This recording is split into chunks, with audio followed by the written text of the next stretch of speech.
வணக்கம் ஃப்ரெண்ட்ஸ், வாங்க நம்ம எம்வி விலாக்ஸ் ஆஃப் மலர்விழி சேனலுக்கு. நம்ம சேனலை சப்ஸ்கிரைப் பண்ணாதவங்களா இருந்தீங்கன்னா நம்ம சேனலை சப்ஸ்கிரைப் பண்ணிவிட்டு பெல் ஐக்கானை டச் பண்ணி ஆளுங்கிற ஆப்ஷனை டச் பண்ணிங்கன்னா நம்ம டெய்லி போடுற புது புது வீடியோவும் உங்களுக்கு நோட்டிஃபிகேஷன் வரும், நீங்களும் பார்க்கலாம். சரிங்களா? இன்றைக்கி நம்ம பார்க்க போகிறது ரவா பணியாரங்க. இந்த குளிருக்கு ஏற்ற மாதிரி வாங்க நம்ம வீடியோக்குள்ளே போகலாம். எப்படி செய்யலான்னு பார்க்கலாங்க. பாருங்கள், ஒரு கிண்ணத்தை எடுத்தாச்சுங்க. அதில் ஒரு டம்ளர் ரவாங்க. நீங்கள் எதில் எடுக்கிறீங்களோ அதவே மெஷர்மெண்ட்டுக்கு வச்சுக்கோங்க. ஒரு டம்ளர் ரவா, நம்ம உப்புமா கிளற ரவா தாங்க. வறுத்தது வறுக்காது எதாக இருந்தாலும் பிரச்சனை இல்லை. ஒரு டம்ளர் மைதா மாவுங்க. அதுக்கு கூட 3/4 டம்ளர் சர்க்கரைங்க போட்டிருக்கேன். பாருங்கள், இந்த டம்ளரால் தான் எல்லாமே அளவு எடுத்துருக்கேங்க. இதே டம்ளரால் ஒரு டம்ளர் ரவா, ஒரு டம்ளர் மைதா மாவு, 3/4 டம்ளர் சர்க்கரை போட்டிருக்கேங்க.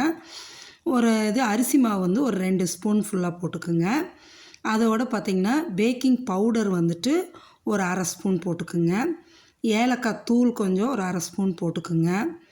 உப்பு நம்மளுக்கு ஒரு பிஞ்சு டேபிள் சால்ட்டு போட்டுக்குங்க. டேபிள் சால்ட்டு ஒரு பிஞ்சு போட்டுட்டு ஏலக்காய் பவுடர் 1/2 ஸ்பூன் போட்டுக்குங்க.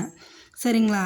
நீங்கள் எதில் அளவு எடுக்கிறீங்களோ, கிண்ணம் டம்ளர் அதில் எடுத்துக்கோங்க. தயிர் ஒரு 3 ஸ்பூன் ஊற்றிக்கிங்க. தயிர் 3 ஸ்பூன் ஊற்றிட்டு நல்லா விஸ்க் வச்சு கலக்கணுங்க. இதுக்கு தேவையான அளவு தண்ணி ஊற்றிக்கிங்க.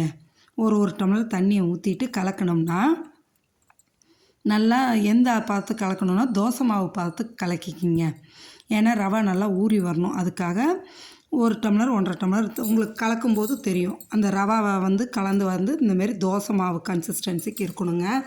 இந்த அளவுக்கு இருந்தால் தான் அது ஊறி வரும்போது கரெக்டாக இட்லி மாவு பார்த்துக்கு வந்துடுங்க. இப்போ பிளேட்டை போட்டு மூடி ஒரு 20 நிமிஷம் வச்சுருங்க. 20 நிமிஷத்துக்கு அப்புறம் எடுத்திங்கன்னா பாருங்களேன், எந்த அளவு திக்காக இருக்குது பார்த்திங்களா ரவா ஊறி. இப்போ வானலில் ஒரு பேனை வச்சு எண்ணெய் ஊற்றியாச்சுங்க. கடலை எண்ணெய் ஊற்றிருக்கேன். ரொம்ப காயணும் இல்லைங்க, மிதமான ஒரு சூடு வந்ததுமே நம்ம என்ன பண்ணலான்னா கரண்டியால் மொண்டு ஊற்றலாங்க. ஊற்றுனோன்னா அப்படியே அழகாக மேலே எந்திரிச்சு வரும் பாருங்கள். அது மேலே எந்திரிச்சு வந்ததுக்கப்புறம் அடுத்தது ஊற்றிக்கலாங்க. தானாக இப்படி எந்திரிச்சு வந்ததுனா தான் நம்ம கலக்கின மாவு கரெக்டான பதத்தில் கலந்துருக்கோன்னு அர்த்தங்க. சரிங்களா? அதை பாருங்கள், சோடாப்பு அதிகமாக போனால் பிரிஞ்சு போயிடுங்க. அது கரெக்டாக இருக்கணும். அந்த அளவு கரெக்டாக இருந்தால் தான் இந்தமாரி ஊற்றுனதும் அது தானாக மேலே எந்திரிச்சு வரும். இது நம்ம மாவு கரைச்சிருக்கிறது கரெக்டான கன்சிஸ்டன்சின்னு தெரிஞ்சுக்கலாங்க.